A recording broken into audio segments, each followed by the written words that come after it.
Katulad ko rin ba kayo na minsan di ko maiwasan na itanong sa sarili ko kung hanggang saan ba ako, kung saan ba ako dadali ng tadhana, kung saan ba ako dadali ng sitwasyon at ng sarili ko ngayon. Kasi minsan nakakaramdam din ako ng pagod, pero wala namang choice kundi lumaban palagi dahil yun lang naman talaga ang dapat.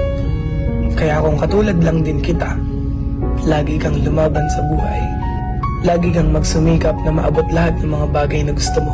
Di naman lahat ng gusto mong matupad ay isang pitik lang. Lahat ng tagumpay at mga bagay na gusto mong matupad, pagod, puyat at hirap ang dapat mong isakripisyo. Tapos huwag kang susuko hanggang sa makuha mo na lahat.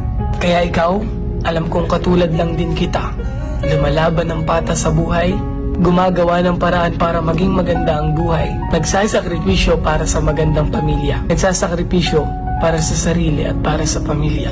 Ingat kayo palagi, stay safe, and follow me.